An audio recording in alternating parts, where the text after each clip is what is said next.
Esan bezala, lehenengo hizlaria daukagu, Javier Yanguas aurkezten dut, gure aspaldiko laguna baita ere. Decía que ha llegado ya el tercer día y vamos a pasar a presentar al primer ponente de esta jornada. Javier Yanguas, colaborador también de este curso de hace tiempo, es doctor en Psicología por la Universidad Autónoma de Madrid, máster en Neuropsicología Clínica por la Universidad Autónoma de Barcelona, experto universitario de métodos avanzados de estadística por la Universidad Nacional de Educación a Distancia y MBA por la Universidad de Deusto. Ha trabajado durante 10 años en el Centro Gerontológico Egogain de la Diputación Foral de Guipúzcoa y durante 20 años en la Fundación Matia de Donosti como director de I+D y director del Instituto Gerontológico Matia. En la actualidad es director científico del programa de mayores de la obra social La Caixa y director de la sección de Ciencias Sociales y del Comportamiento. Ha dirigido sin ninguna duda múltiples proyectos de investigación, tanto nacionales como europeos, siendo profesor de distintas universidades. Ongi etorria, Javier, eta nahi duzunean. Bueno, egun onden hori, eta mila esker, hemen izateagatik eta konbitea egiteagatik, zarata entzuten da, ez? Bai, pizka bat horrela jarriko naiz, pizka bat horrenago, bale. Igual, bestela beste.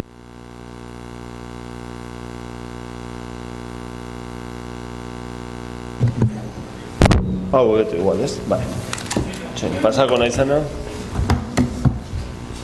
Bueno, que lo primero que agradecer la invitación, agradeceros que estéis aquí y, bueno, yo voy a intentar responder a la pregunta que aparece en el título de esta charla, que se llama Gerontología 2020, retos, y lo voy a hacer de la siguiente manera. Voy a intentar esbozar un escenario que yo creo que es el que viene. Muchas de las cosas son conocidas, otras son menos conocidas, y que yo creo que plantean un escenario para el próximo década o décadas, pues bueno, que tiene unas características concretas, especiales, y que van a definir, yo creo, desde mi punto de vista, humildemente, los próximo decenio, por ahí un poco más, ¿no? Y luego voy a intentar esbozar 3 retos que aparecen, para mí, unidos a este escenario, de una manera, pues, importante, ¿no? De una manera que yo creo que son 3 de los grandes retos que tenemos. Uno, os lo adelanto, yo creo que es la revisión del paradigma del envejecimiento activo, que es el paradigma que, como sabéis, en el que todos estamos metidos y todos estamos trabajando. El segundo tiene que ver con un reto que ahora está de moda, el de la soledad, pero yo creo que es el de las relaciones entre las personas y cómo eso va a ser, para mí, otro elemento definitorio del futuro. Y el tercero tiene que ver con el pacto intergeneracional. El pacto intergeneracional es esta norma no escrita que tenemos en estas sociedades y en todas, ¿no? Por el cual, pues, los adultos cuidamos de los niños, de nuestros hijos y de nuestros mayores, pensando que en el tiempo, eso se llama de reciprocidad disociada, en el tiempo, pues nosotros seremos cuidados, ¿no? Y yo creo que esto hasta ahora ha funcionado muy bien, en la sociedad vasca muy bien, pero yo creo que esto está en peligro, y si esto está en peligro, no solo hablo de pensiones, hablo de cuidados, fundamentalmente, hablo de cómo, de todo lo que tiene que ver con cómo unas relaciones conviven, con unas generaciones conviven con otras generaciones, que yo creo que ahí va a estar la segunda, el tercer gran reto, ¿vale? Habría más cosas para poder decir, pero como el tiempo es el que es, pues intentaremos estos 3 retos, ¿vale? Bueno, ¿qué escenario veo yo? Algunos de los datos, yo creo que son de sobra conocidos, ¿no? Ya sabéis, se ha extendido el ciclo vital. Esto es una cosa clara, vivimos más años, esto es evidentísimo. En 1900, yo creo que era es que yo soy bastante desmemoriado, creo que era en 1920, al principio del siglo XX, la media de edad en España era 34 años. En un siglo y algo más tarde, a finales del siglo XX, pues eran 82 años. Se ha ganado 6 meses de esperanza de vida al año. Esto es una cosa por demás, ¿no? Y estamos donde estamos en este momento, vivimos más tiempo. Luego entraré en algo que para mí es fundamental, que vivir más tiempo trae algo que normalmente no se discute y que para mí es fundamental, que es un cambio en el ciclo vital. Como salió la adolescencia a principios del bueno, a finales del 18, no sé, no nos contaban en psicología evolutiva que la adolescencia antes no existía y de repente salió cuando los niños no tenían que empezar a trabajar inmediatamente y apareció un nuevo periodo en la vida, en el ciclo vital. Yo lo que creo que esta prolongación de la vida lo que supone es un cambio en el ciclo vital, con una alteración de todo ese ciclo vital, pero especialmente en lo que conocemos como el envejecimiento. Luego un poco más tarde entraremos, pero ya sabéis cuál es este escenario. Tenemos muy pocos hijos, estamos claramente por el reemplazo intergeneracional, por debajo del reemplazo, y esto es una cuestión muy importante. Permite la incorporación de las mujeres al mundo de trabajo, permite tener una demografía más eficaz, pero trae consecuencias, ¿no? Por ejemplo, pues que el papel de la familia como protector, como fuente de apoyo, etcétera, va a disminuir, porque no va a haber esa familia que sea capaz de dar eso, ¿sí? Tenemos esa realidad. Eso significa que vamos a tener menos posibilidades también de cuidarnos unos a otros, ¿sí? de tener ese cuidado informal, porque el potencial que existe, el número de cuidadores posibles va a disminuir. Os lo sabéis todos esto. Aumento de los hogares unipersonales, cada vez más gente más mayor vive sola. Esto significa pues que es un modo de vida y una opción totalmente legítima, pero que también, pues cuando uno hace opciones a los 30 vivo solo, estupendas, a los 40 vivo solo, también es estupenda, a los 50, claro, pero a los 90 uno vive solo, pues eso tiene algunas consecuencias, ¿no? En términos de aislamiento, en términos de dependencia, de cuidados, etcétera, etcétera. Yo creo que también vamos, que para mí es importante, de sociedades más comunales, más comunitarias, a sociedades más individualistas o más individualizadas, más de individuos. Y esto yo creo que también, cara al pacto intergeneracional que luego veremos, pues le aporta pues un mayor número de dificultades, ¿no? La quiebra del pacto intergeneracional que estábamos hablando. ¿Qué sucede también? Pues que la vejez sigue siendo, bueno, por lo menos a mí me da esa sensación, no sé qué opinión tenéis, pero sigue siendo pues un sector pues poco atractivo, ¿no? A mí me llama la atención, ¿no? Innova el Departamento de Transportes, tiene investigación, el Departamento de Sanidad tiene investigación todo el mundo, pero pues parece que los departamentos de servicios sociales siguen siendo pues una unidad de gasto con poquita innovación, si es que tienen algo, ¿sabéis? Yo creo que esta es una realidad. Y claro, con los números que tenemos, pues me parece a mí que se sigue viendo pues la vejez pues no como una oportunidad de desarrollo económico, de desarrollo social, de innovación, etcétera, sino se sigue viendo en general como, por decirlo de manera corta, pues como una carga, ¿no? Como algo que genera gasto y no genera pues ingresos, ¿no? También me parece que estamos en un momento en que el estado de bienestar es muy cuestionado, ¿sí? Si seguisteis el lunes la huelga que hubo en atención primaria, creo que era el lunes o el martes, la huelga en atención primaria, pues no, la gente estaba súper indignada, ¿no? ¿Sabéis? Y ya cuestionaba, ¿no?, que la sanidad no funciona, que tal, cuando en realidad, pues el primer predictor de un envejecimiento activo en Estados Unidos es, sí, en unas culturas donde la sanidad no es pública y gratuita, pues es el nivel de renta lo que explica que uno viva muchos años en mejores condiciones. Y en Europa, yo creo que gracias a los sistemas de bienestar, no es la renta, sino el nivel educativo, sí, lo que te posibilita vivir más tiempo, ¿no? Bueno, yo qué sé, todo esto está sucediendo. Vienen los de nuestra generación al envejecimiento. Fijaros, este es el escenario, ¿no? 14 millones de personas nacieron en España entre 1957 y 1973, 650.000 niños al año. Todos estos van a llegar al envejecimiento ya. Este es otro de los grandes escenarios que se abren. Gente que tiene una perspectiva de vida pues alrededor de 2 o 3 décadas después de su jubilación y que no tienen un papel social reconocido como ahora, no se sabe qué van a hacer. Bueno, pero esta gente inexorablemente va a llegar a eso. Además, muchos de ellos esperemos que lleguemos en buenas condiciones. Y como muestra un botón, mirad, si en el 2016 había 22 mayores de 80 por cada 100 personas entre 45 y 64 años, ¿sí? 22 por cada 100 adultos. En el 2030 habrá 25 mayores de 80 por cada 100 entre 45 y 64 años en edad de cuidar, pero es que en el 2050, y esto es muy importante, habrá 63 octogenarios, 63 por cada 100 personas entre 45 y 64 años. Entonces, Walter Benjamin decía que, bueno, que a él le gustaban las novelas, ¿no?, que organizaban el pesimismo, ¿no? Pues yo creo que este es el escenario.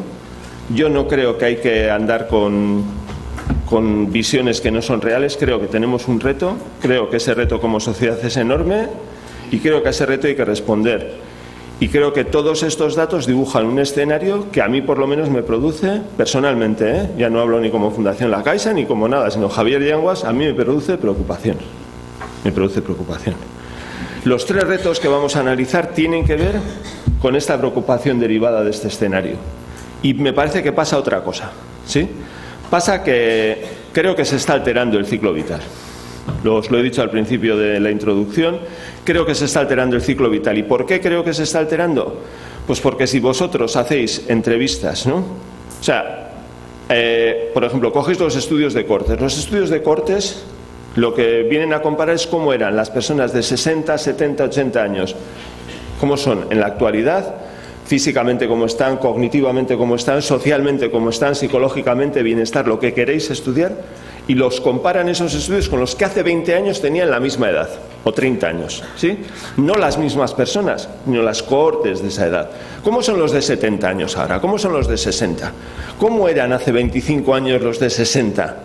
Bueno, entonces, esos estudios lo que dicen claramente es que no hay comparación posible. Mirar, cognitivamente, por ejemplo, Wilson, que es un hombre de la Universidad de Chicago, un neurólogo, tiene un artículo publicado donde dice que los de 70 ahora son como los de, cognitivamente, como los de 62,5 años, o sea, dan las mismas cifras que hace 20 años daban los de 62,5, ¿sí? En términos sociales, de funcionamiento social, especialmente en las mujeres, no hay comparación posible, especialmente en las mujeres. En términos de funcionamiento físico, exactamente lo mismo. A mí me parece que la lectura que se hace de esto es que llegamos a mayores mejor, es una lectura. La otra es que el aumento de la vida significa un cambio en lo que sucede en esas etapas de la vida, es decir, entre los 60 y los 90.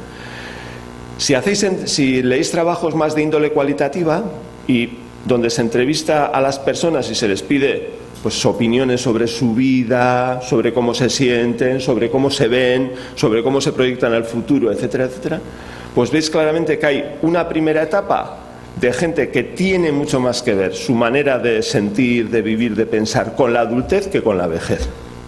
Y esto es muy importante, es decir, la vejez antes era algo que declinaba, ¿sabéis? Nos enseñaban, ¿no? Que mira, la vejez se caracteriza por el declive en A, funcionamiento físico, para abajo, B, funcionamiento cognitivo, para abajo, C, tal, todo para abajo. Ahora hay gente que está en la vejez que cree que su proceso madurativo no ha terminado, crecimiento, que cree que está en plena etapa de desarrollo, crecimiento, ¿sabéis? Esto es lo que yo creo que está cambiando. Entonces, claro, ¿esto qué significa? Pues que la vejez se complejiza. La vejez se complejiza. Yo creo que hay una etapa de lo que ahora se llama adulto, se llama viejo, mayor de 65, quiero decir, que tiene mucho más que ver con una adultez o con un adulto mayor. No es exactamente igual que el adulto de 50, eso está claro, porque sabe que tiene 15 años más que él. Pero bueno, vive su propia vida no desde los paradigmas de crecer, del tal, sí, sino desde el crecimiento. ¿Cuál creo yo que es una de las patologías, entre comillas, o cuál es uno de los retos que hay en ese momento, en esa etapa concreta del envejecimiento? Yo creo que es, y he hecho bastantes entrevistas últimamente, creo que es contactar con qué quiere hacer uno, cuál es el papel que quiere jugar en su vida, para empezar, A, y B, en la sociedad. Aurelio Arteta, en un libro, no sé, de este verano o del anterior, recalcaba que él no veía qué papel tienen, que no se sabe qué papel, sí, yo creo que era Cuadernos de la Vejez o Diario de la Vejez o algo así. Aurelio Arteta venía a decir, oye, que él no tenía claro qué se espera de una persona mayor en términos sociales, es decir, sabemos qué esperamos de los niños, sabemos qué esperamos de los jóvenes, de los adultos, pero no tenemos claro qué esperamos de las personas mayores. Y entonces, pues ahora a todos los médicos, por decir algo, de Osakidetza que se jubilan, ¿sí? ¿Sabéis qué se espera de ellos? Que jueguen al golf, que paseen por la mañana por la Concha de buena mañana, se espera que sigan aportando conocimiento, o se espera que no aparezcan nunca más por el hospital ni por la consulta y no, ya te has ido. ¿Qué se espera? ¿Sabéis? Yo creo que no. Yo estaba de acuerdo con Aurelio Arteta en esto, con lo que decía ese libro, y creo que tampoco está claro, y me parece un reto, es cuál es el proyecto personal de cada uno. ¿Sabéis? Porque cuando uno se jubila a los 65 y la esperanza de vida era a los 70, pues uno en 2 años estaba bastante, ¿sabéis? bastante fastidiado y ya se estaba medio retirando. Claro, es que ahora uno se jubila a los 62, ¿sí? Y tiene igual por delante, digo los 62 porque es la edad media, creo que leí el otro día, donde se jubila en el Estado español. Digo, es que igual tiene por delante 30 años que son, para mí, 30 años exactamente igual que de 0 a 30, que de 10 a 40, ¿sabéis? Y entre 0 y 30, de 10 a 40, pues pasan muchas cosas. Eso creo que está cambiando. Creo que luego hay otra etapa o otro momento, no sé si es una etapa al estilo de Piaget ni nada, otro momento que tiene que ver con que la edad, que el cumplir años te lleva a la fragilidad física, te lleva a la experiencia de la vulnerabilidad, te lleva a decir, oye, yo antes, ahora, ¿sabéis? Y eso creo que esa experiencia física, o sea, esa experiencia personal del envejecer, creo que va modificando las conductas de las personas, de todos, no solo porque uno llega a los 60, a los 70, sino anteriormente, y creo que eso te hace cambiar, autolimitarte, lo que fuera. Creo que ya la ciencia empieza a trabajar bien, ¿no? La gerontología como ciencia, pues las características propias de la gente muy mayor, que son distintas, me refiero a los de 85, 90, 95, 100 años, que son muy distintas a lo del resto de las personas que podíamos denominar vejez. Está la dependencia. A mí me parece que lo que antes era una cosa monolítica, creo que se puede afirmar y creo que se puede defender que ahí hay mucha complejidad, que ya no es esa cosa y que por lo tanto pues no se pueda tratar a todo el mundo, ¿sabéis? Meterle a todo el mundo en el mismo cajón. Y para muestra un botón, muchas de las personas, o hay personas de entre los 60 y los 60 y muchos años, que siguen cuidando de sus padres y de sus madres, fundamentalmente de sus madres, ¿sabéis? O de sus suegras o lo que fuera. Claro, es muy difícil que uno se sienta mayor cuando tiene una generación por encima que son los que le trajeron al mundo, ¿sabéis? Es decir, incluso en términos psicológicos a mí me cuesta, claro, uno es mayor cuando, pues cuando ya no queda nadie por encima suyo, ¿no? Creo que esto no se trata suficientemente, en mi opinión. Yo creo que necesitamos profundizar sobre esto y necesitamos entender la vejez desde un punto de vista mucho más diverso, ¿sí? Mucho más diverso. Claro, con este panorama, ¿sí? Con este panorama, en este momento, el primer reto que yo veo es la transformación de este paradigma del envejecimiento activo. Mirad, la historia de la gerontología en Europa es una historia bastante corta en tiempo, ¿no? Quiero decir que la primera preocupación que surge en términos de envejecimiento, las primeras teorías, sobre todo en Estados Unidos, son entre el 1940 y 1960. Aparecen las primeras teorías, que es la teoría de la desvinculación, ¿sabéis? Y en ese momento que venían a decir, que es la que yo estudiaba en el máster, cuando estudiaba yo gerontología, nos contaban lo de la teoría de la desvinculación, que era que la persona mayor lo que tiene que hacer es, ¿no?, cuando se jubila, ¿no?, es desvincularse.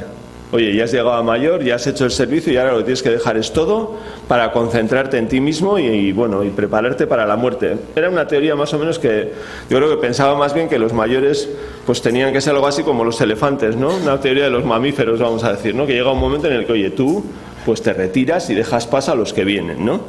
Y esa teoría, bueno, sigue en las mentes de algunos funcionando, ¿sabéis? Los estereotipos, por ejemplo, que hay sobre la vejez y el envejecimiento tienen que ver mucho con esa mirada de, oye, déjame paso, ¿no? ¿Sabes? Que ya está bien, ¿no? Luego llega un segundo momento que tiene que ver, bueno, que son los años 70, 80, pues que la vejez era el problema, ¿no? Un problema económico, un problema...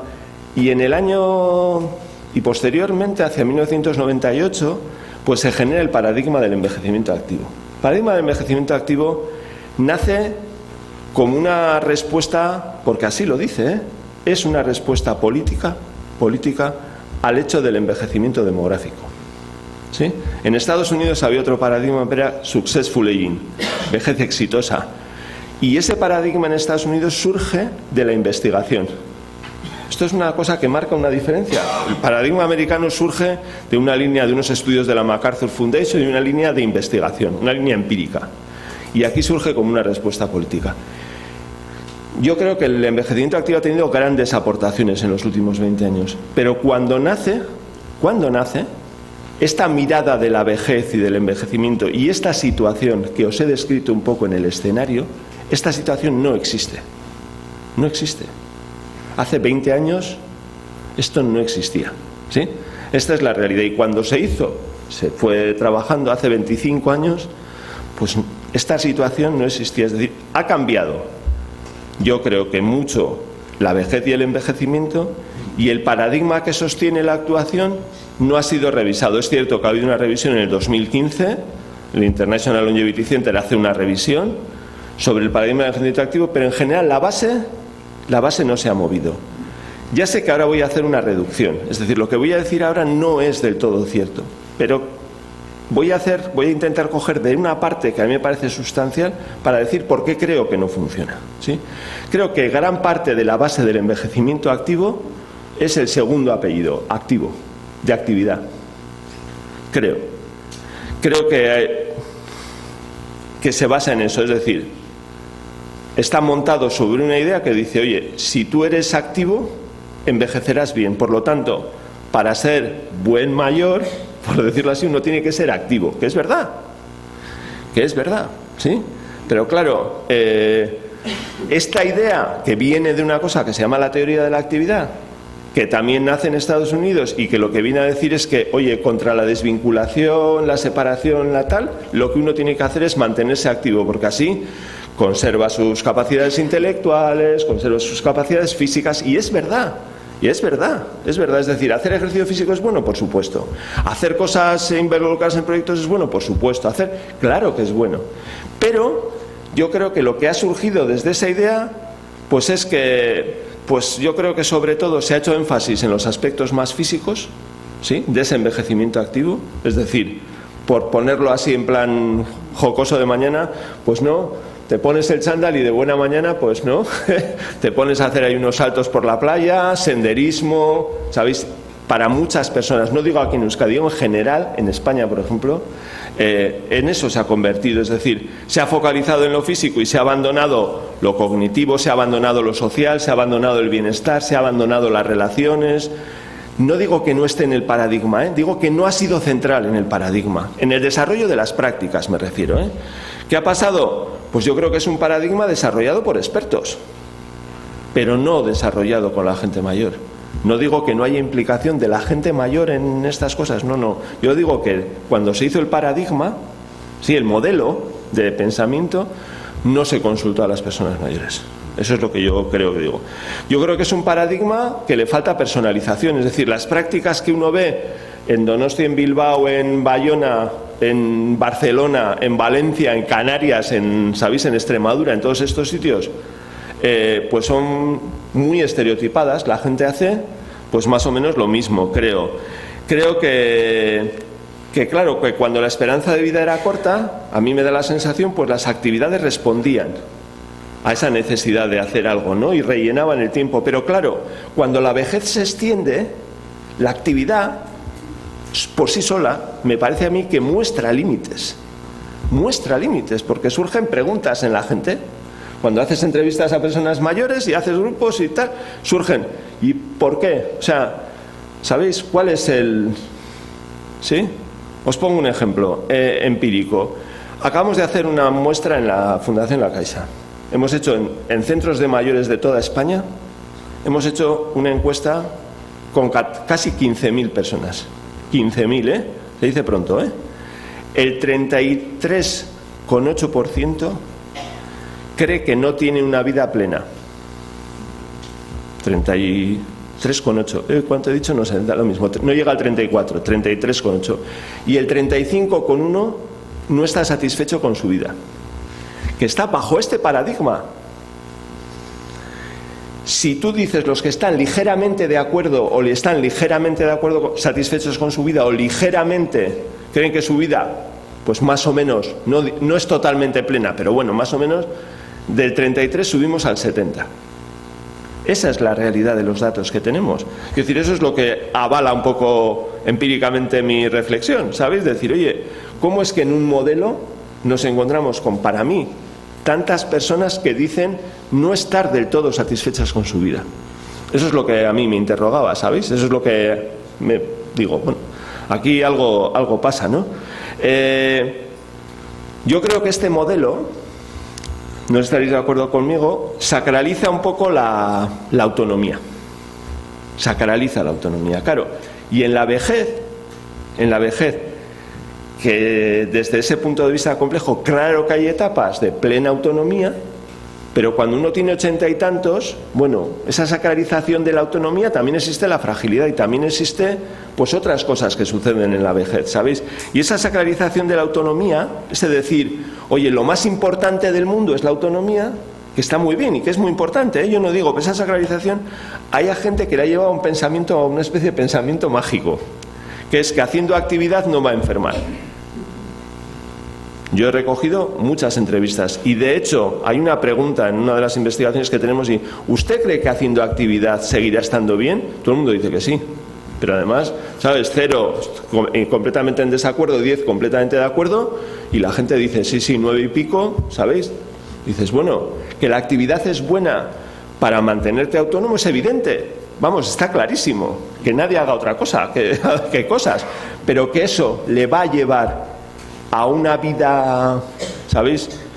Todos conocemos en esta sala gente que no ha fumado y ha tenido cáncer, deportistas que les pasa no sé qué, es decir, que claro que uno tiene que invertir en salud y claro que uno tiene que alimentarse bien y que uno no tiene que fumar. Dicho esto, eso es algo más complejo, ¿no?, que esto. Yo creo que hay un poco ese pensamiento mágico. Claro, ese pensamiento mágico me parece a mí que lo que lleva es a aquel que no es autónomo o aquel que pierde autonomía es de alguna manera expulsado, excluido de ese, ¿no? Porque claro, el reverso tenebroso de la fuerza, de esta cosa del envejecimiento activo, ¿qué es?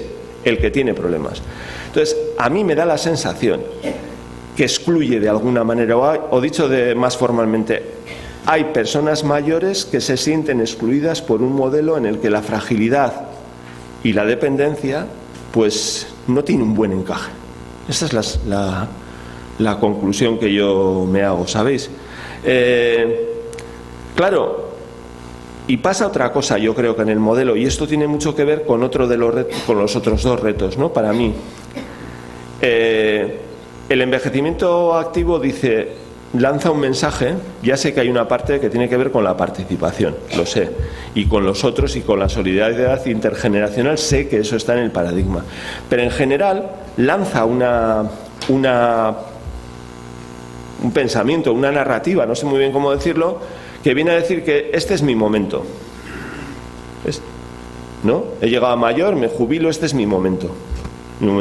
Voy haciendo actividades, me toca disfrutar de la vida, que es verdad, pero a la vez que es verdad eso, creo que tiene un punto de vista relacionado con el bienestar hedónico. ¿Sabéis? En el bienestar en psicología hay dos tradiciones. El bienestar hedónico, que es la búsqueda del placer a través del disfrute de aquello que me gusta, pero hay otra tradición, que es la del bienestar eudaimónico, que dice que el auténtico bienestar es aquel relacionado con mi desarrollo personal, con los otros, con la implicación en otras cosas, y que la felicidad de fondo no te la da lo hedónico, sino lo que te da es estar con otros, participar en, buscar el máximo desarrollo personal de uno. Eso dicen las tradiciones en psicología. Mi crítica al envejecimiento activo es que a mí me parece que se centra más en esa mirada más del disfrute, que es importante y que yo no lo cuestiono, pero creo que le falta esa corriente, o a mí me gustaría esa corriente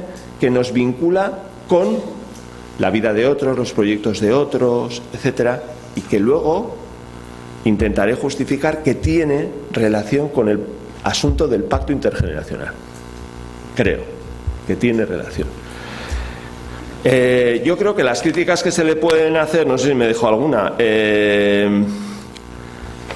bueno, hay una de fondo, una crítica que yo le hago al envejecimiento activo, es que se ha centrado en la actividad, pero no se ha centrado, y a mí me parece es un problema, en fomentar que las personas hagan o tengamos una especie de proyecto de vida personal claramente definido. No digo que los de aquí, que los que estamos aquí no lo tengamos. Lo que quiero decir es que en general la gente va a hacer actividades, pero no se plantea si detrás de eso qué valores hay, que por qué, si es la vida que uno desea hacer. Sí, ¿sabéis? Creo que hay una dificultad ahí. Y los datos que tenemos de las personas que no sienten que su vida es plena, pues yo creo que justifican en parte al menos esta preocupación. Os pongo un ejemplo. Ya veis que está habiendo prejubilaciones ahora, ¿no? La misma Caixa, ¿no? 3.000 personas se van a prejubilar. Claro, cuando uno se jubilaba y tenía 5 o 10 años de expectativa de vida, pero cuando uno se jubilaba en Telefónica. Sí, yo tengo un amigo, ahí estuve cenando, se prejubila con 53 años. ¿Sí, sí? En 4 meses se prejubilan. Claro, yo le decía ayer, o tienes un proyecto de vida, es decir, una versión 2.0 de tu vida, por ponernos frikis, de lo que vas a hacer, y lo tienes claro, o yo he visto mucha gente que esa etapa de la jubilación, que la actividad no vale, muestra límites, y que si no tienes esa ilusión, ese que vas a hacer, ese propósito, esos objetivos, esa vida que sea acompañada, unida a tus propios valores, etcétera, etcétera, eso no es fácil superar ese momento, porque tú encuentras que aquello que te daba sentido, y el trabajo, por ejemplo, en la banca, pues fijaros si da sentido a la vida de mucha gente, parece darlo, pues resulta que hay mucha gente que se lo pasa mal. Hay mucha gente. En el lado de lo personal y en el lado de lo colectivo. Si el baby boom, estos 14 millones de personas, yo ya digo los que estáis jubilados aquí, es que por supuesto, pero los que se jubilan también es si no hay un papel social, un papel colectivo, es decir, si esta sociedad no identifica claramente qué espera de los mayores, va a perder la aportación de 14 millones de personas. Entonces mi pregunta es, ¿nos podemos permitir como sociedad, vista la situación que tenemos, perder esa aportación? Yo creo que no. ¿Tenemos claro cómo tenemos que vehiculizar esa aportación? Creo que tampoco. ¿Tienen claros los mayores cómo? Tampoco. ¿Tienen claros los adultos? Tampoco. Sentimos... Pero claro, esto es lo que nos viene, ¿sabéis? Esto es lo que nos viene. Entonces, para mí, yo creo que en el futuro, o a mí me gustaría que el paradigma del envejecimiento activo tuviera más que ver, yo propongo, con ese significado de la vida, ¿sabéis? Con esa... no con la actividad exclusivamente. No digo que no haya que hacer actividades, pero creo que hay que ponerle otra capa a esto de la actividad, ¿sabéis? Que tenga que ver con el significado de la vida. Me gustaría que tuviera ese carácter más eudaimónico, más relacionado con los otros, y ahora entramos en lo del pacto y veréis por qué. Además creo que eso es fundamentalmente que es muy importante. 2, con una mayor fuerza de lo relacional, de las relaciones sociales, ¿sabéis? De las relaciones, más importancia en unas relaciones de calidad, que creo que es otro de los problemas que tenemos, ¿sí? Que luego intentaremos analizar, con más presencia y más importancia del propósito, de las metas, de los objetivos, tanto individuales como colectivos, no hacer por hacer, sino poner a eso que tenga que ver con una vida atractiva, pero también con una vida comprometida. ¿Comprometida con qué? Pues con la que cada uno entendamos que es importante. Pero no yo me conmigo, no sé si me explico. No digo que uno no tenga que vivir una vida estupenda, que vamos, solo faltaría, pues yo soy muy partidario que tengamos una vida estupenda, pero creo que la estupendez se gana disfrutando, pero también se gana en mucho cuando uno se compromete, cuando uno está cerca de los demás, cuando su vida tiene un sentido y un significado, y cuando uno valora que lo que está haciendo tiene, pues valga la redundancia, mucho valor. ¿Sabéis? Creo que es... Y creo que tiene que ver con una visión más ética, moral, de lo que uno tiene que hacer en esa etapa. ¿Sabéis? Vinculado a los otros. ¿Sí? Yo creo más interdependiente, si queréis. Intentando revertir pues este individualismo rampante que a mí desde luego pues me gusta poco. Quedaros con esta foto de la necesidad más eudaimónica, de interdependencia, de relaciones con los otros, de propósito en la vida. Y ahora, segundo reto, un corte, pero luego retomamos y unimos las dos cosas. El pacto intergeneracional. Aquí en la Fundación Aubisa, en Donosti, pero también en Lleida y en otros lugares, hemos estado haciendo, durante los últimos años y algo, distintos grupos de trabajo con personas, por un lado, esperar que se me estropea el guión y luego me empieza a liar.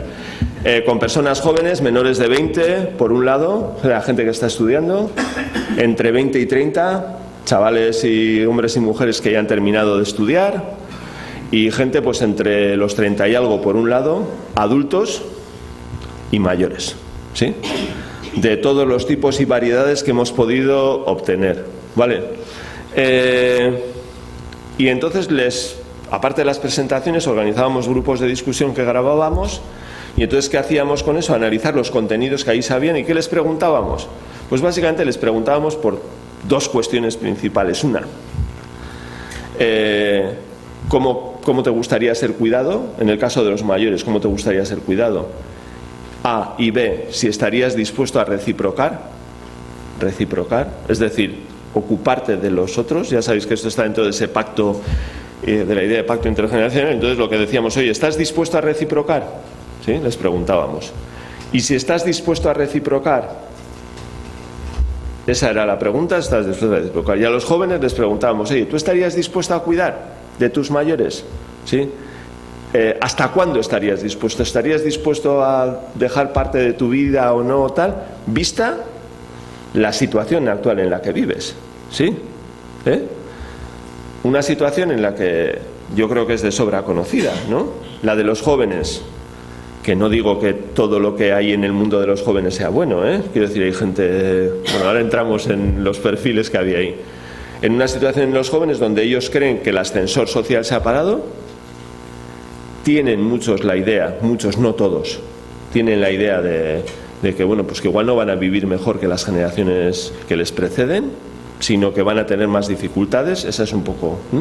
Y unos mayores que en general, pues tienen, si en casa, digamos, no tienen problemas, no quiero ser frívolo, no tienen problemas de salud y no tienen problemas económicos, es decir, si su vida tiene un pase, pues que están mejor que las generaciones jóvenes. Esko Ikaskuntza, en un libro que ha sacado ahora, dice que la pobreza en Euskadi, que si salís por ahí al resto de España, pues veréis que hay bastante diferencia a nuestro favor, ¿sí? Dice que la pobreza infantil en Euskadi es por 5 la de los mayores, ¿sí? Hace 30 años la de los mayores era por 5 la del resto de la población, pero esto, sabéis, se ha invertido. Y esto es un asunto que nos deberíamos, yo creo, de preguntar. Luego nos preguntamos sobre esto. ¿Qué dicen los mayores? Bueno, pues los mayores dicen, oye, pues este es mi momento, ¿no? Me he jubilado, sí, sobre todo los mayores más jóvenes. Oye, me he jubilado, este es mi momento, luché contra el franquismo, sí. Me acuerdo que un mayor que era de comisiones obreras le decía a un joven, ¿tú sabes que hubo uno que se llamaba Franco? ¿Sí? ¿No? Pues una señora le decía a una persona joven, mira, yo me casé y no tenía ni muebles, cociné con un camping gas durante 2 años, ¿sabes? Lavábamos a mano, luego, entonces, ¿sabes? Como diciendo, este es tu...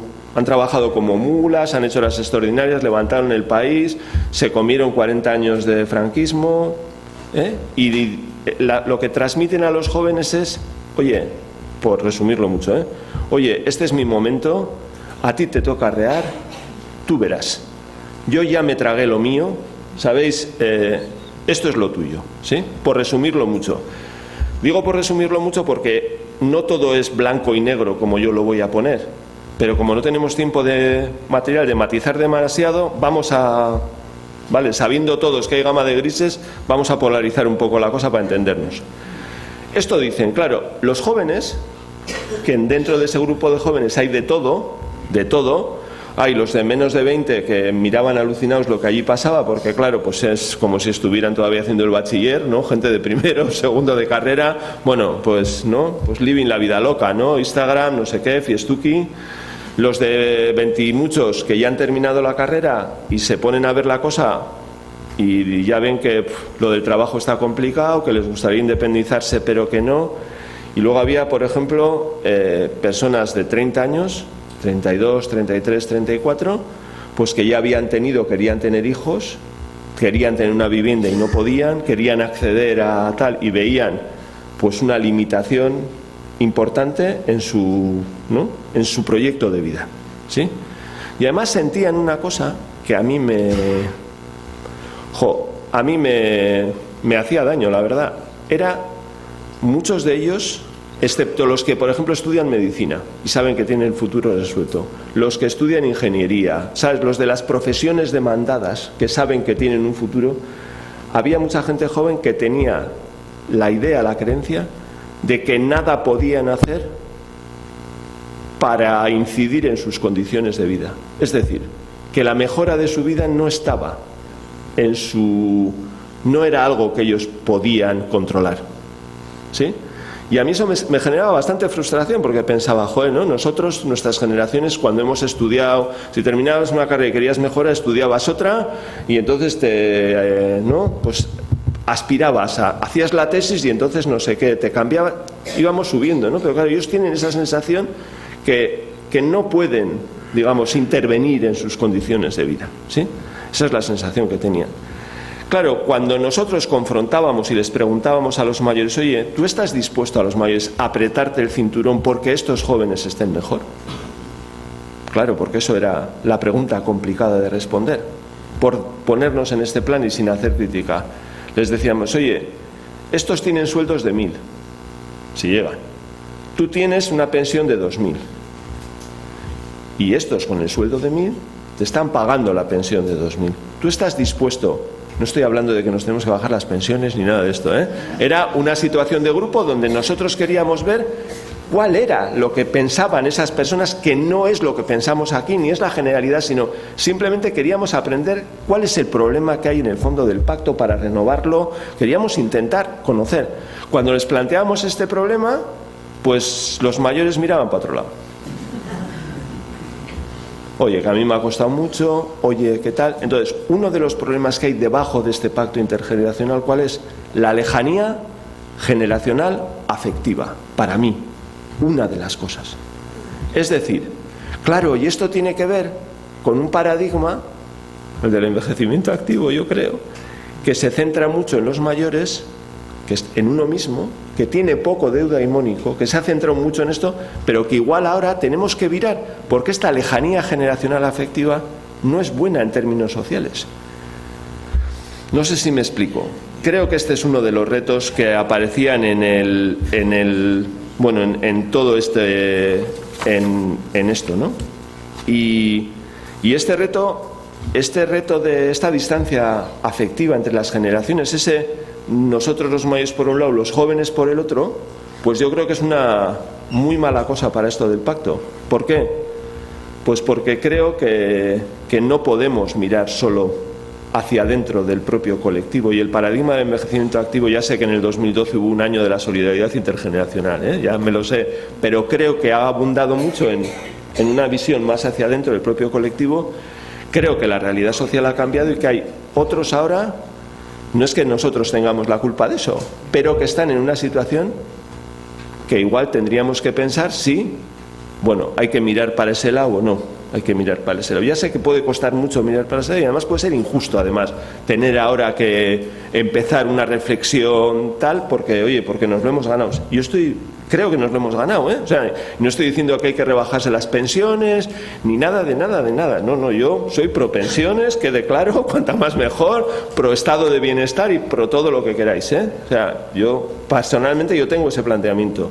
Yo lo que digo es que aquí hay unas personas que están en una situación que además sienten frustración.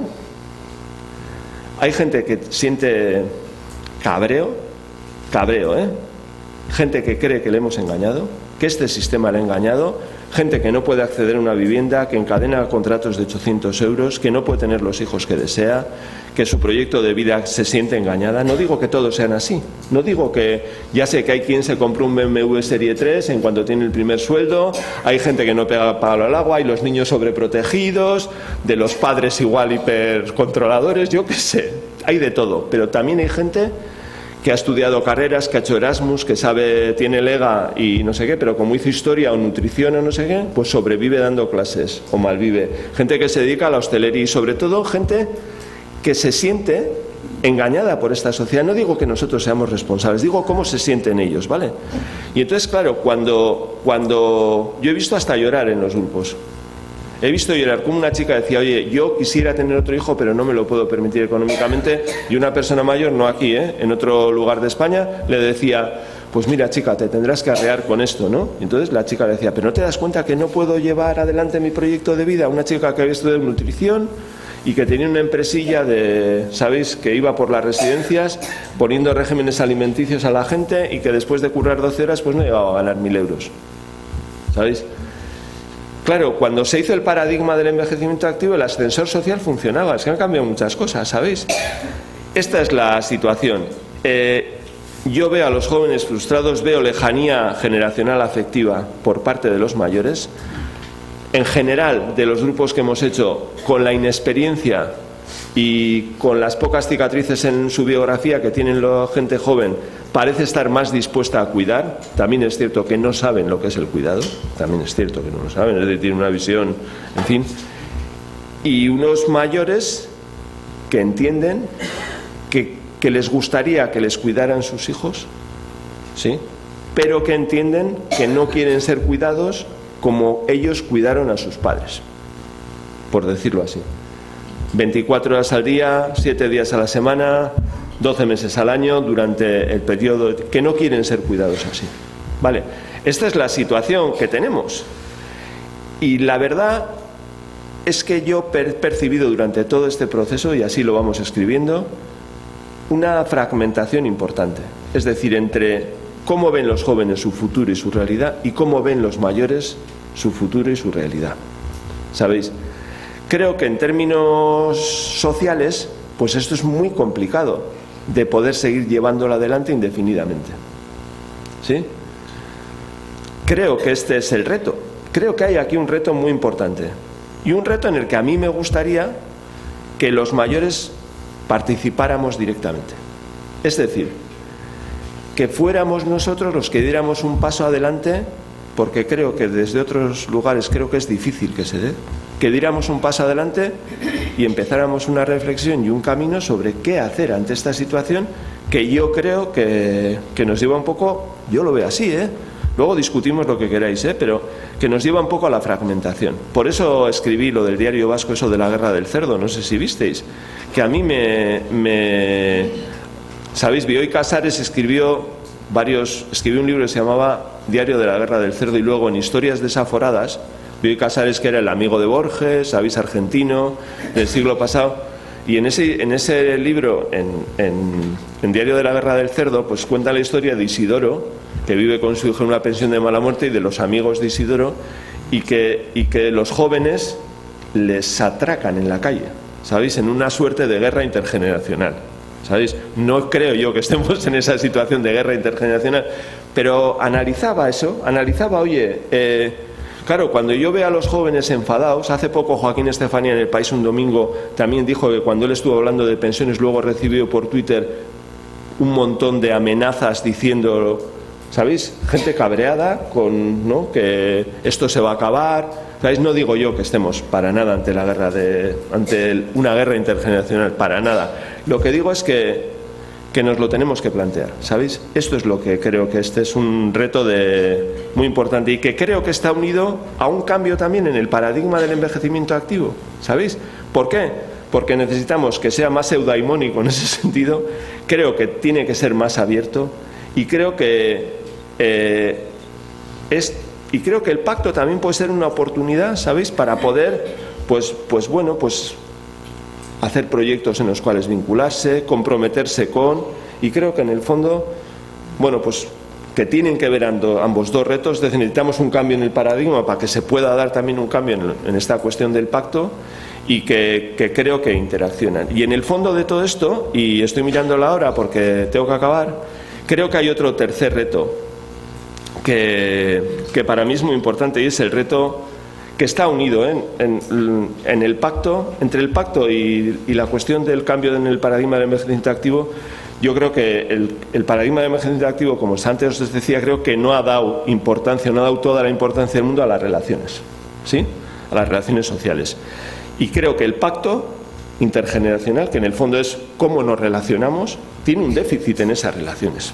Mirad, creo que este asunto relacional es muy importante y creo que estamos ante otro reto.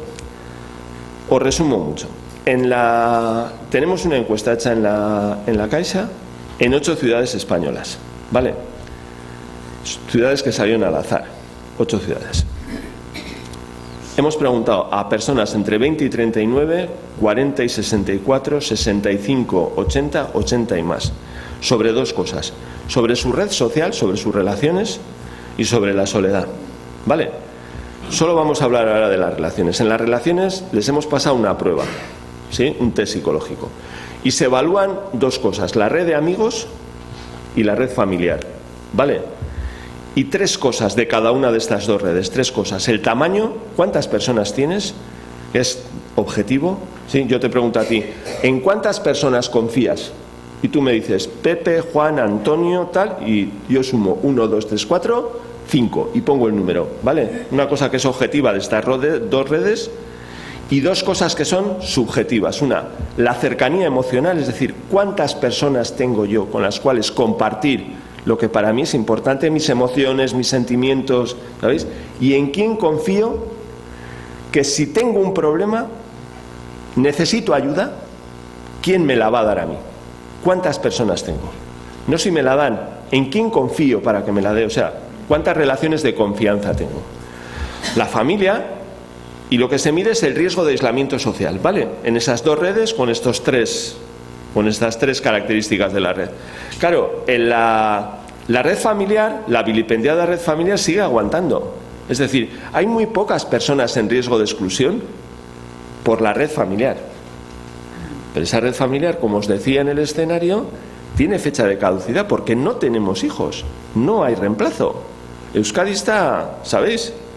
Estamos muy por debajo del 2,1 o del 2,2, no sé cuánto es, pero y estamos en el 1,2, o sea, no, estamos, vamos, la familia, por decirlo así, tiene fecha de caducidad en términos de apoyo, pero aguanta en este momento, ¿vale? ¿Qué sucede con la red de amigos? Con la red de amigos sucede que el tamaño, ¿cuántos conozco? Bueno, pues más o menos tiene un pase y hay poquita gente en riesgo de aislamiento social, pero cuando hablamos de la calidad de nuestras relaciones, el 20% de los jóvenes entre 20 y 39 años, el 20% de los jóvenes entre 20 y 39 años está en riesgo de aislamiento social, que sube al 30 y tantos % de los mayores de 65 y al 48%, perdón, de los mayores de 80.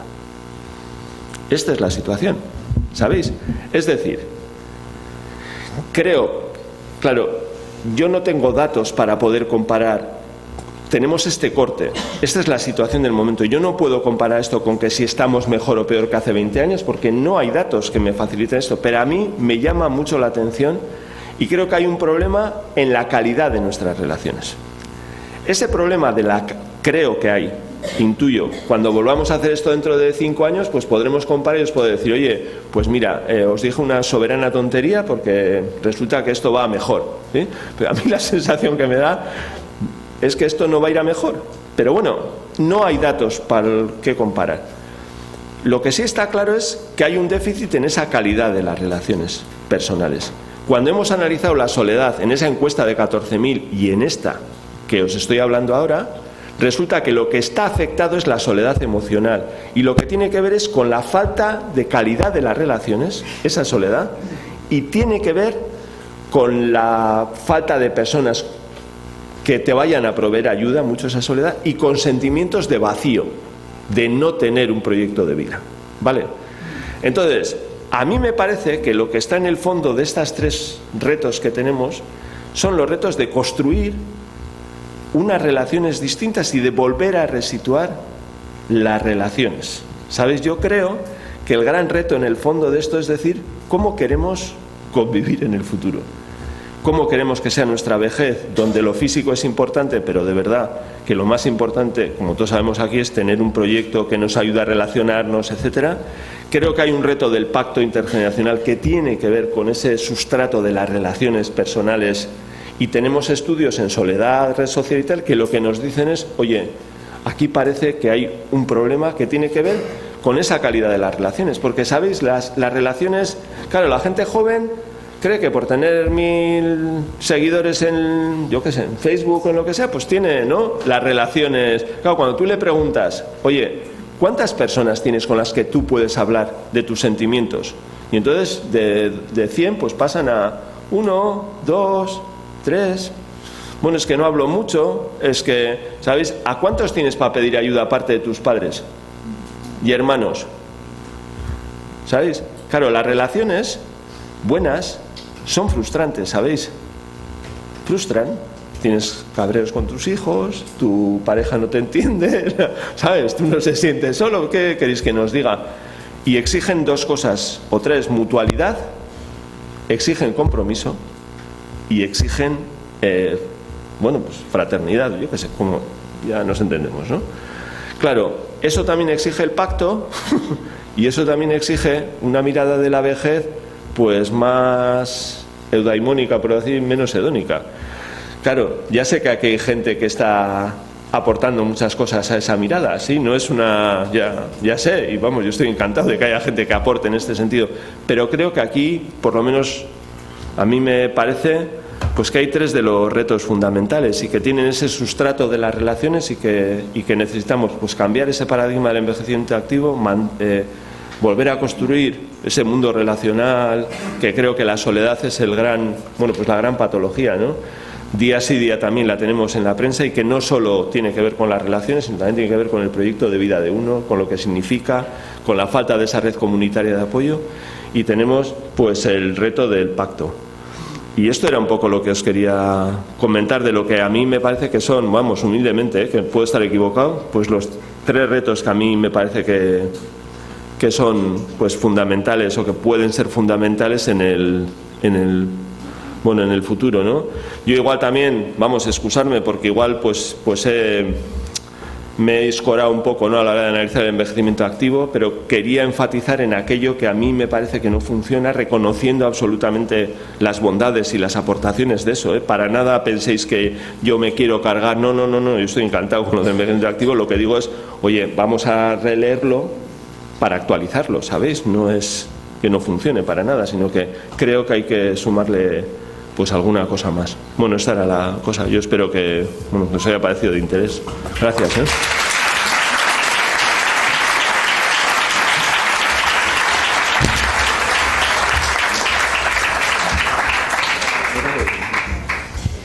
Bueno, pues yo creo que más de interés imposible, porque nos replantea el proyecto de vida, que ahí es nada, a todos los que estamos aquí. Bueno, bagalderak egiteko ordua baita ere, mesedez, bai, bat.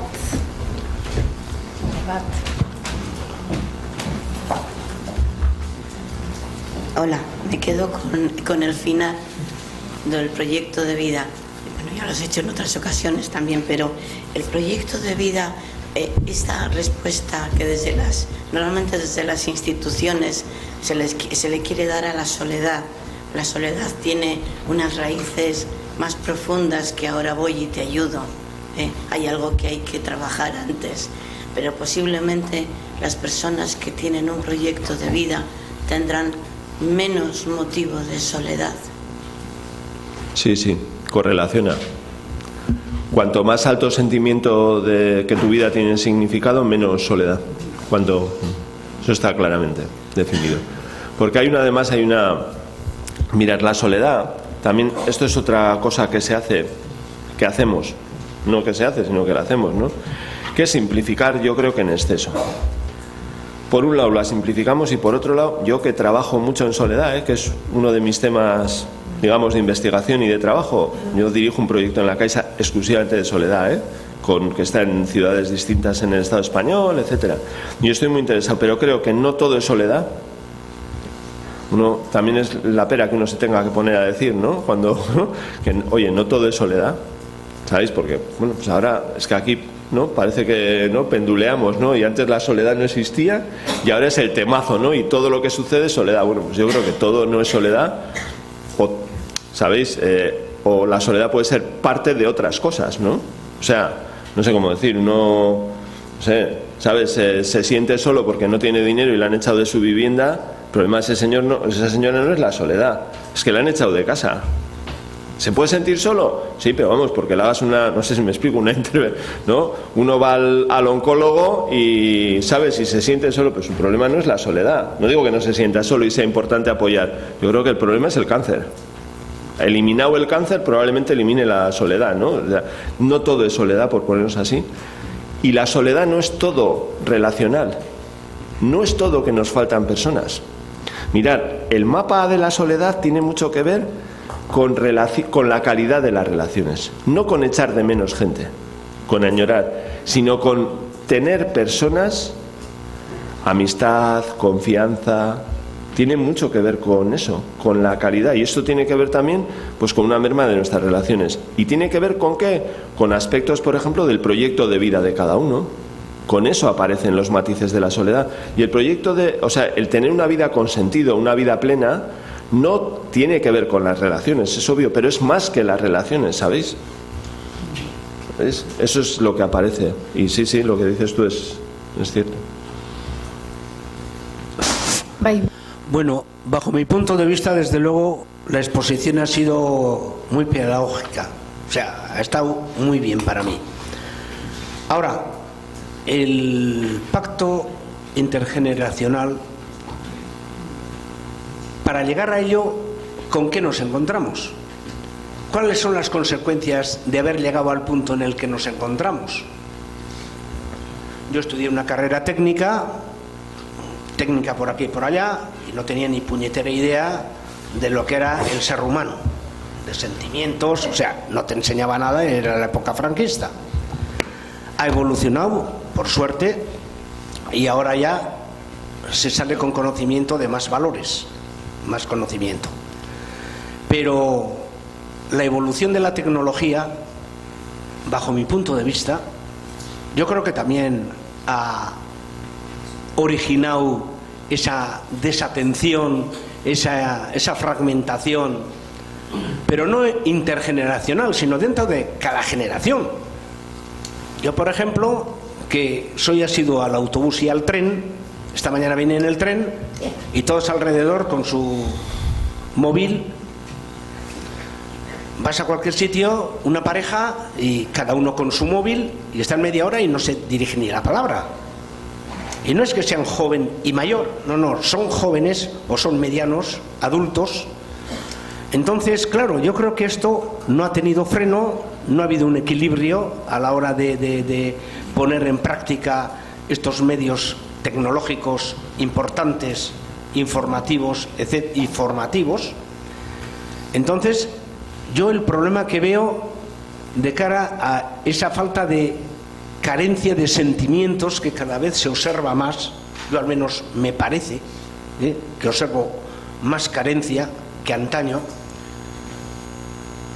digo, no nos estaremos equivocando de pleno en la que, en función de querer saber, de tener conocimientos, de estar informado, estamos obviando el sentimiento, los valores humanos, fraternidad, como decías, y en la que desde la familia se está perdiendo, en las escuelas no lo sé porque soy adulto y no asisto a ellas, si se está trabajando o no concretamente en humanizar esta sociedad.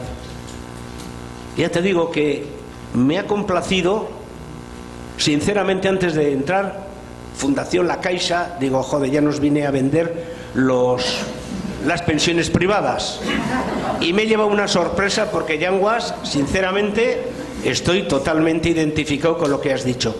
Ahora, los medios, ¿qué medios hay que poner en práctica?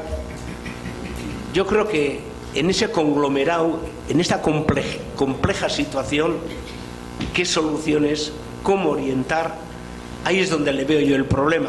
Yo tengo nietos también, hijos nietos, y efectivamente los veo. Un chaval de 10 años que sabe la leche, pero todo el puñetero día metido con el móvil. Todo el día. La tablet. Entonces... Bueno, vamos acabando, por favor. Bueno, yo te agradezco la pregunta. A ver, no sé, a mí sobre todo me parece que es importante el qué hacemos para reducir esta distancia afectiva, ¿no?, en el asunto del pacto. Y uniéndolo a lo que tú decías de los cuidados, a ver, a mí, por ejemplo, me parece que se pueden hacer propuestas sobre, creo que la cultura del cuidado, sí, del cuidado, creo que tiene valores, empatía, compasión, solidaridad, compasión en el buen sentido, ¿sabéis? No de beática, sino compasión, ponerte en el lugar de los otros, etcétera, que creo que son comunes a toda sociedad sana. Me parece que, por ejemplo, enseñar cuidados en las escuelas, fomentar, por ejemplo, ¿no?, que para acceder a una buena beca de investigación o para hacer la carrera, aparte de saber inglés y tener un expediente de Becain en todas las notas, pues además de eso, por ejemplo, pues tengas que tener una experiencia de voluntariado en tu vida, o tengas que haber cuidados, ¿sabes? Creo que se pueden hacer muchas cosas, o enseñar a cuidar en las escuelas, que tienen que ver con disminuir esa lejanía afectiva entre las generaciones. Y yo también creo que existe un déficit en los jóvenes con respecto a eso. Entonces, no quiero parecer conservador, sino creo que hay valores, estos que hemos hablado, que creo que no son exclusivamente creo que son de cualquier sociedad, o sea, de individuos que bueno, pues que muestran solidaridad, que muestran compasión y que se activan, además, compasión entendida con esa mirada al otro que te activa a hacer algo, más empática, y creo que tenemos que poder empoderar a las personas para ello. Eso, por ejemplo, sería una manera sencilla, relativamente sencilla, de disminuir no de trabajar el pacto, pero de disminuir algo que está dentro de ese pacto, de esa fragmentación, que es esa distancia entre yo por un lado y el otro por el otro, ¿sabéis? Por poner un ejemplo. Creo que ahí tenemos muchas cosas para hacer, y creo que a mí me gustaría que Euskadi fuera líder en esto, ¿no? En esto de innovar por ese lado, ¿sabes? ¿No? Me parece que lo de la comida está bien y eso, pero, ¿sabes? Pero también estaría bien, ¿no?, este asunto. Digo yo. Eso es. Bueno, Javier, en positivo yo creo que tenemos una visión suficientemente clara de qué déficit tenemos precisamente para abordar el problema este que estamos planteando. Llámese el internacional, el tema del proyecto de mayores, ¿no? Yo recuerdo en agosto del año pasado decías en la prensa que precisamente este tema no está resuelto, pero que se puede resolver. Y mencionabas que los partidos políticos como que tenían miedo de abordarlo. Me acuerdo yo, en agosto me parece que era así. Y en ese sentido es cierto que charlas, planteamientos y demás se hacen. Pero, por ejemplo, digo yo, ¿por qué no hay un departamento del gobierno vasco de las personas mayores? Hay de juventud y hay de la mujer. Y sin embargo no hay un departamento de las personas mayores.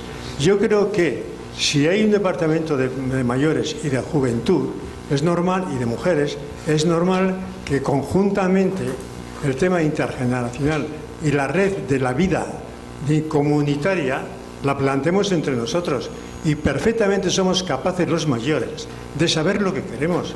Esto está clarísimo. Yo no creo que hay problema en este momento cuáles son los déficits que tenemos. Nos necesitamos comunicación y respuestas de la participación de los mayores.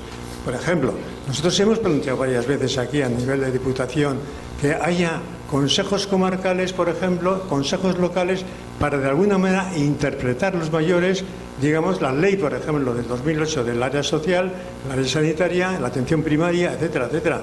Y somos capaces, ¿cómo no vamos a ser capaces de ser sensibles a lo que sentimos nosotros? Tú recuerdas muy bien cuando estuvimos con los jóvenes de la Escuela Profesional EASO, cómo las personas más jóvenes expresaban sus sentimientos, y como nosotros los mayores también sabíamos perfectamente discernir dónde estaba el problema de fondo o el problema secundario. Por tanto, yo en positivo, creo que en este momento no es una nebulosa que no sabemos qué hacer. Creo que sabemos lo que hay que hacer, pero necesitamos respuesta institucional. Respuesta institucional. Yo creo que esa es la necesidad básica. Yo, Miguel, para nada quería, no sé, no le he planteado así. Yo no digo que los mayores no sepan qué hacer. No, o sea, para nada quería plantear eso. Yo lo que creo es que, porque este no es, o sea, yo además, esto de la vejez, yo no lo miro nunca desde el punto de vista, o sea, yo creo que los problemas que hemos planteado aquí del pacto, yo me he escorado entre las distancias entre la juventud, o sea, entre la gente joven y los mayores, porque no tenía tiempo. Pero hay otra parte muy relevante de esto que tiene que ver con la posición de los adultos. Es decir, yo juego en esto del pacto, juego porque tengo padres, juego porque me voy a hacer mayor y juego porque tengo hijos, ¿sabes? No digo yo a nadie lo que tiene que hacer.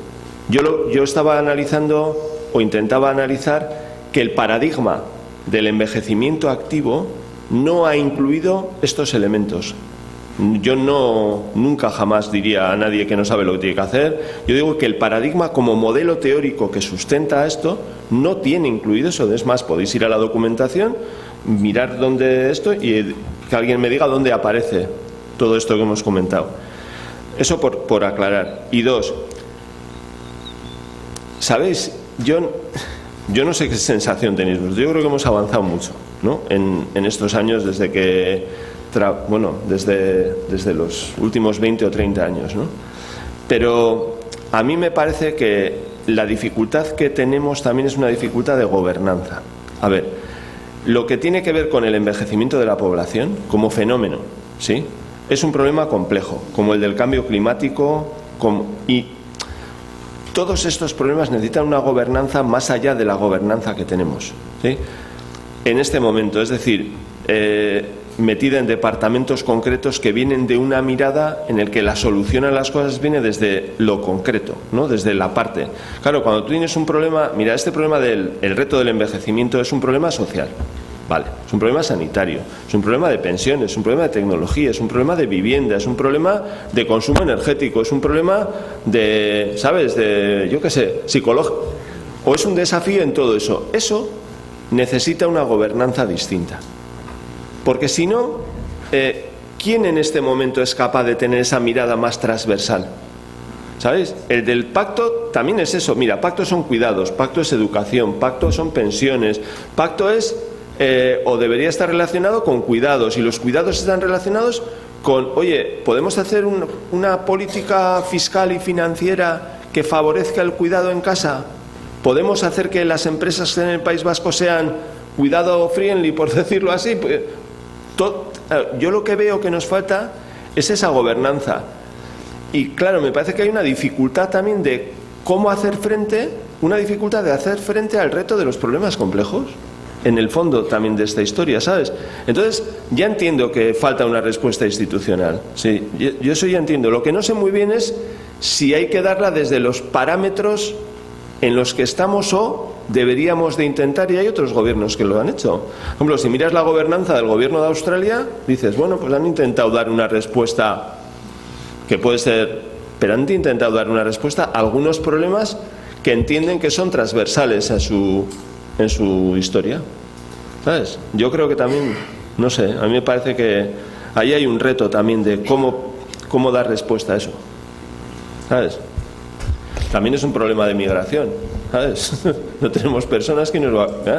Claro, mirar a Merkel lo que está haciendo con la incorporación de migrantes de alta cualificación. Igual tenemos que generar, oye, igual la solución es, yo qué sé, aquí tenemos oportunidades, ¿no? Una oportunidad, pues yo el otro día, cuando le he oído varias veces, en EASO también lo dijo, pero lo he oído en la prensa y le sigo en Twitter a Jorge Arévalo, el viceconsejero. Jorge Arévalo dice, oye, la FP no es solo industrial.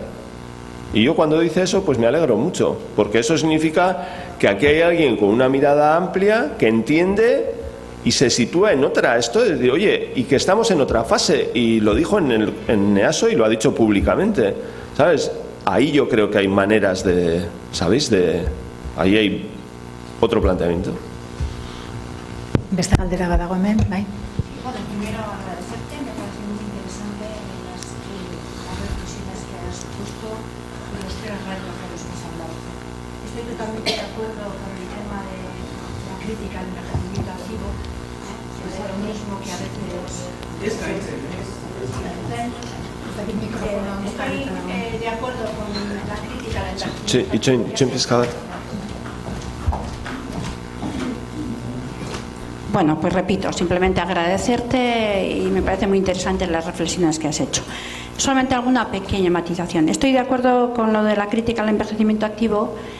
Yo creo que también está saliendo en este momento un colectivos y gente mayor que trabaja por los demás desde el voluntariado.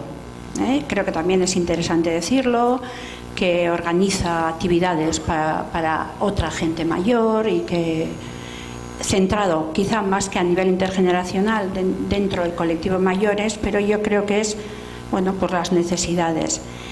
En cuanto al segundo que has hablado del pacto intergeneracional, yo pregunto esto, si, claro, has hablado de que habéis hablado con jóvenes recién salidos de la universidad, con jóvenes que están en la universidad, y entonces veías que estaban frustrados, no sé qué, pero yo creo que aquí también hay una generación de personas mayores que se han comprometido mucho a nivel familiar, puede ser. O sea, hay otros colectivos, quizá no los de la universidad, las familias de los de la universidad, pero hay otros padres, madres que han tenido que tirar económicamente, que han tenido que tirar en el cuidado de los nietos, que en cuanto a este pacto generacional se han implicado mucho hoy en día. No sé lo que sucederá más adelante. Yo estoy completamente de acuerdo. Ya sé que tú esto además lo tienes estudiado y lo sabrás, pero pero además es que estoy completamente de acuerdo contigo. Sí. Si yo no cuestiono eso, o sea, yo, voluntariado, yo tengo, sí, la mejor de mis opiniones. Creo que hay muchos mayores que se implican. Es que no tengo ninguna duda. O sea, yo no cuestiono eso, para nada. No cuestiono eso. O sea, yo no cuestiono esa implicación. Yo lo que digo es que creo que tenemos un reto. Podemos cuestionar ese reto. O sea, yo me puedes decir, mira, Javi, yo no comparto contigo que eso es un reto. Ya está. No, yo comparto contigo. No hay ningún problema. Reto, y yo para nada digo que los mayores sean hedonistas. Que no, yo no he dicho eso. Yo lo que digo es que el paradigma que sustenta esto, que creo que ahí podemos estar de acuerdo, pues tiene esa mirada.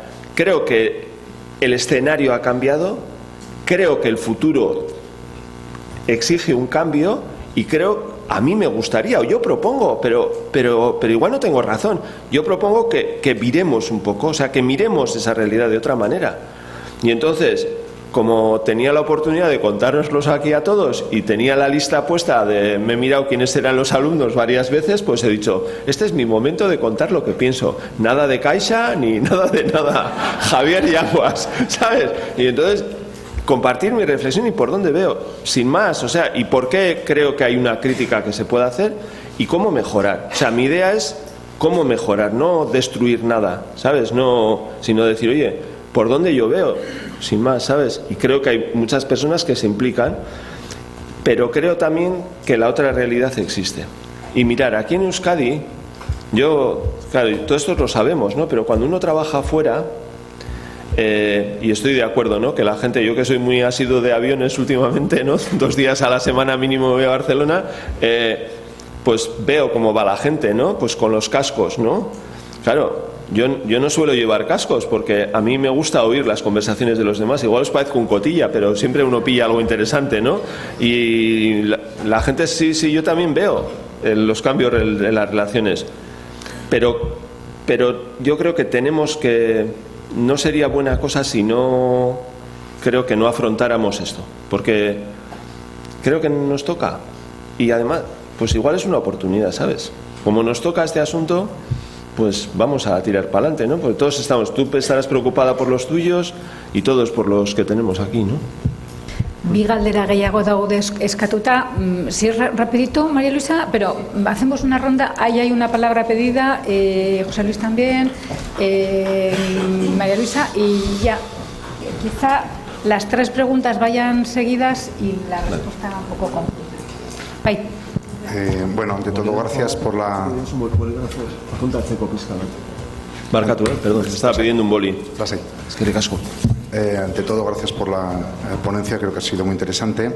Y hay una reflexión que se me ha ocurrido que me gustaría saber tu opinión al respecto. Creo que hay un concepto que une el tema de la revisión del paradigma del envejecimiento activo con el tema del pacto intergeneracional, que es el concepto de dependencia y autonomía. Es decir, parece que, tal y como lo contabas tú, incluso en un caso ya llegando así un poco como al extremo, una persona cuando llega a no ser autónoma y llega a tener un grado de dependencia, entonces es casi como que hasta se le medio aparta un poco de ese envejecimiento activo. Sin embargo, yo creo que el tema de dependencia es algo que existe desde que nacemos, es decir, todos somos dependientes en alguna medida durante toda nuestra vida.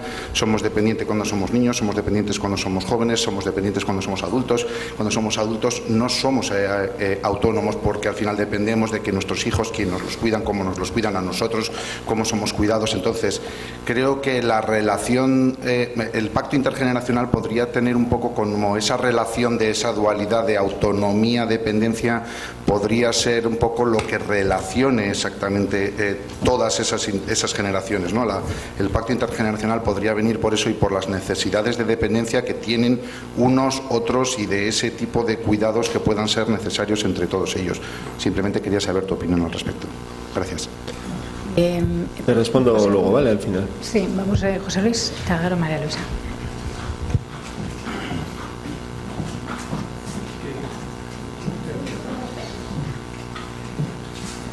Sí, bueno, sí, casco, Javier, por la exposición que has hecho, pero el tema es tan amplio que me voy a limitar solamente a una cosa, que es lo que yo considero que puede dar valor, puede ser un camino, por lo menos no sé en qué porcentaje, pero sí tiene que ser un camino importante, que es la participación. Nosotros llevamos mucho tiempo, hace muchísimos años ya que estamos pidiendo la participación, pero a nivel institucional más que a nivel particular. ¿Por qué me refiero a nivel institucional? Precisamente porque consideramos que no hemos tenido la participación que nos correspondía, que creíamos que nos correspondía en la toma de decisiones cara a las personas mayores. De ahí que nuestra lucha ha sido constante en el tema de participación. Y eso ha dado sus resultados. En este momento ya se habla de gobernanza y demás tipos, pues el tema de gobernanza está también orientándose al tema de nuestras peticiones en cuanto a participación. Yo le doy muchísima importancia a la participación, no solo cara a las relaciones nuestras con las instituciones, sino la participación tiene que ser mucho más amplia por parte de la sociedad. Es casi imposible que la Administración sea capaz de hacer frente a todos estos problemas que has planteado por sí solo. Si la sociedad no comparte, no participa y no vive con intensidad este problema que se nos viene encima, esto no tiene solución. La participación tiene que ser total de la sociedad, tiene que ser como un compromiso que vea que sin que colaboremos y hagamos frente por medios que sea, por el voluntariado, por la manera que ellos crean oportuno, pero que se sientan responsables de que tiene que aportar su granito de arena para dar solución a este futuro que se nos viene encima. Me centro solamente en ese detalle, Javier. Creo que es fundamental y que la sociedad se dé cuenta de que sin su apoyo esto no tiene solución.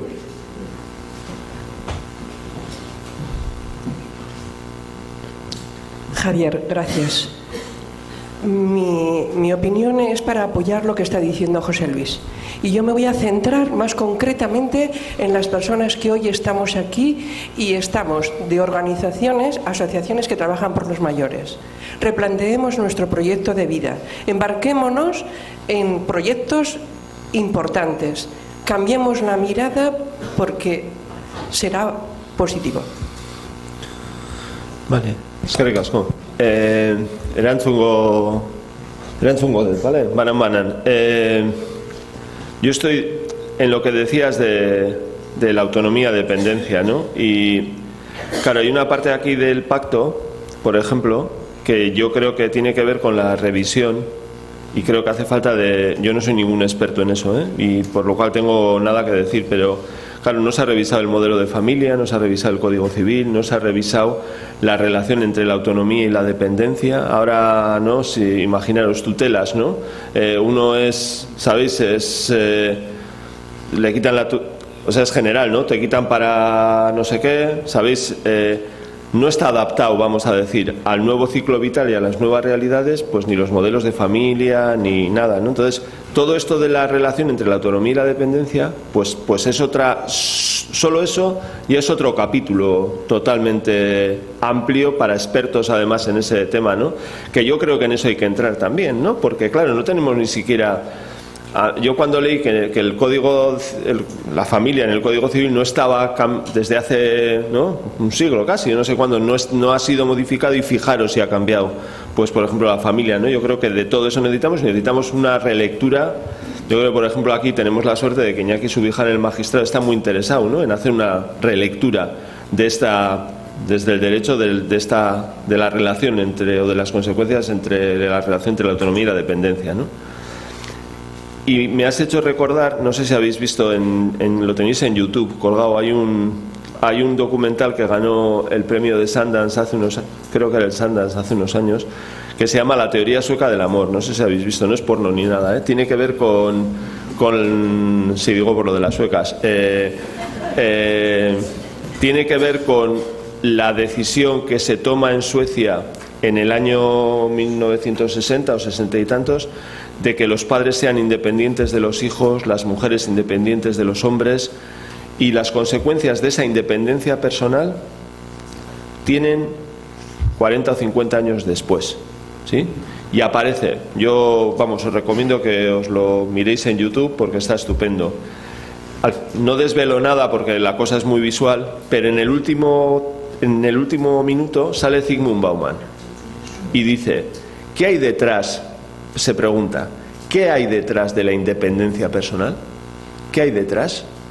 Y él se contesta a esa pregunta diciendo que detrás de la independencia personal no hay nada, ¿no? Y él lo que hace es abogar, dice alguna cosa más, pero me la callo por si miráis esto, dice que él aboga por esa mirada desde la interdependencia, ¿no? Claro, yo creo que aquí en el fondo, en toda esta historia que hemos analizado hoy, nos jugamos un poco qué queremos ser de mayores en ese sentido. Yo por eso también planteaba, lo del pacto es un reto también de interdependencia, ¿sabéis? No solo de los mayores hacia los jóvenes o de los adultos hacia los mayores, no es cómo queremos hacernos la cosa, ¿no? En el futuro, ¿cómo queremos? Ese es el reto. Igual esto tiene que afectar al empleo, a las carreras, a la educación, al tal, a todo, no sé, nos lo tenemos que plantear. Yo simplemente creo que esa es ¿no? Mirar lo de la teoría sueca del amor, que yo creo que habla... Yo estoy bastante de acuerdo con esa mirada, ¿no? A mí no me gusta esa deriva individualista que veo y tal, que yo creo que es... Joder, yo les oigo a mis hijos hablar a mis sobrinos y sobrinas y tal, si no, fulano no te deja, cómo viven en la universidad, cómo funcionan, pues o cómo viven las relaciones, pues yo creo que, ¿no? A mí a veces me llama la atención, ¿no? El funcionamiento de los grupos, ¿no? Creo que ese individualismo está ahí metido. Y respecto a lo que decías tú y José Luis, claro que yo confío mucho más. Yo creo que la sociedad civil tiene que implicarse en esto, totalmente. Y yo creo profundamente en esa participación. Y creo que esta sociedad tiene que reconocer más esa participación vía voluntariado, que no se reconoce, por ejemplo. Creo yo que no se reconoce lo suficiente. Y por supuesto que yo en eso, vamos, plenamente de acuerdo.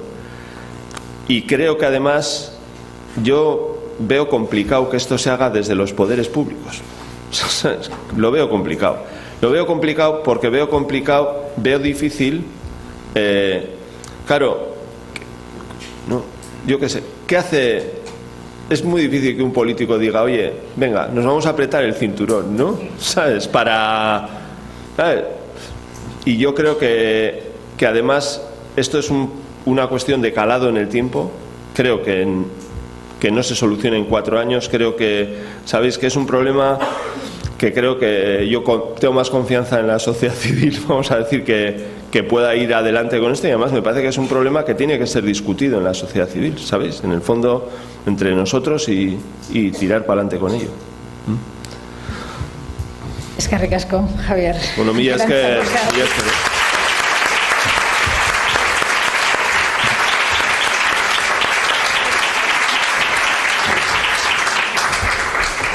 Ordu erdi bada, atzerapen pixkat egin goaz. Ordu erdi, laurden gutxitan hemen mesedez, urrengo saiorako.